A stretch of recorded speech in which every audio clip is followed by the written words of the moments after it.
皆さんこんにちは、サウンです。今日はちょっと特別な旅を出てみようと思います。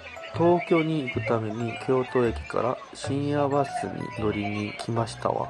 バスに乗り込みましたけど、席ごとにカーテンが閉められるようになってるんです。他の人に迷惑がかからへんような配慮がされてて、これめっちゃ不思議で便利ですな。じゃーん、東京駅に到着しました。秋早くて宿もないんで、大きなボストンバッグを背負ったままどこ行こうか迷ってますわ。まずは朝から空いてる築地市場へ向かいました。今いたら人も少なくてちょうどええんちゃうかなと。想像したよりは人がいはりますね。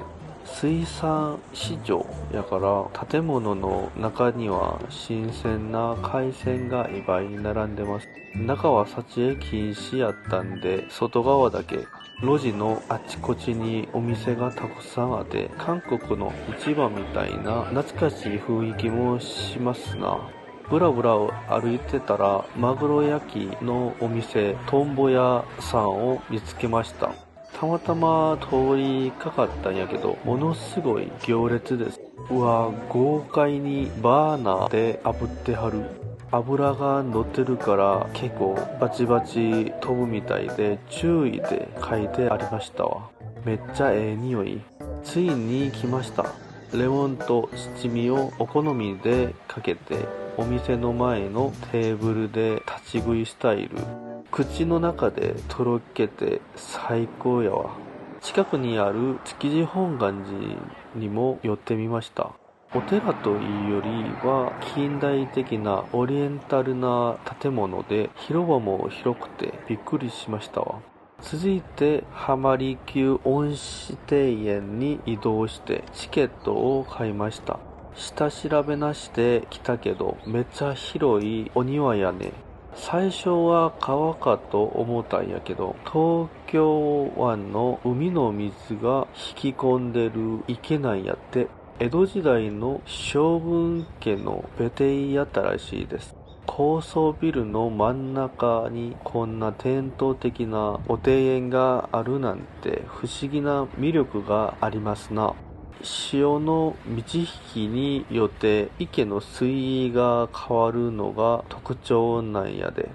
ビル群をパクリランニングしてる人もおるし、都市と自然が共存しててほんまに素敵どす。海の方を見ると船が出たり入ったりする門みたいなのが見えたり、向こうの側の都会の景色とのギャップがこれまでええ味出してますわ。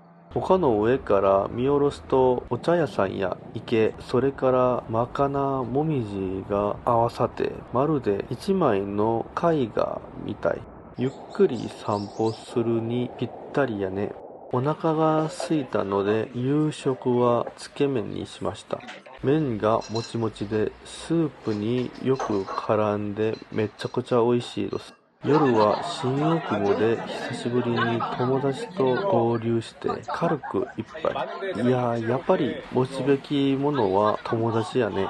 楽しすぎるわ。帰りに新宿のど真ん中にある花園神社にお参りしてきました。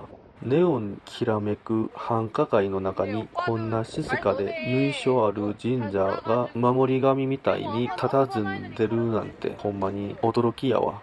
東京最終日は友達とランチをして見送りを受けながら東京駅で別れ、かわいいひよこちゃんコラボの限定ぬいぐるみもゲットできて気分は最高やわ。新宿からまた深夜バス乗って京都へ戻ってきました。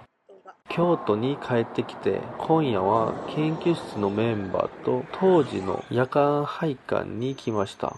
京都駅からも近いからもう人がいっぱいあります。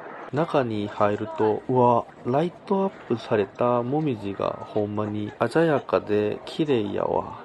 どこを見ても真っ赤でみんな写真撮影に夢中になってはりますね。桜の木もたくさんあるから、これ春に来ても絶対綺麗やろうな。春にまた来なあかんね。当時の全体の景色を撮ってみました。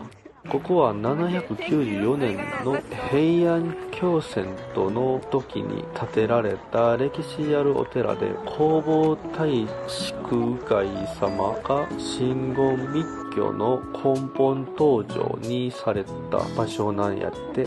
出ました。当時のシンボル五重塔を街がで、高さが55メートルもあって、木造の塔としては日本一高いんやって。徳川家光が再建したらしいけど、このスケールには圧倒されますわ。ほんで、これを見てください。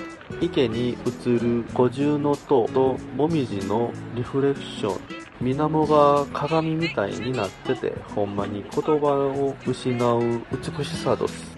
これぞ京都の秋やね。拝観を終えて出てきたところ、遠くから見ても夜空にすっとそびえ立つ五重塔が神々しいわ。今度の薬師如来様や高度の立体曼荼羅もものすごいオーラやから、ぜひ皆さん生で見てほしいです。皆さん東京の深夜バス旅から京都当時の現像的な夜景まで一緒に見てくださってほんまにありがとうございます。初めて京都に来る方は清水寺とか伏見稲荷に行きがちやけど、この当時こそ京都らしい歴史も風情をじっくり味わえる最高のスポットやと思います。もし今日の動画が気に入っていただけたらチャンネル登録と高評価もぜひお願いします。ほな、また次の動画でお会いしましょう。バイバイ。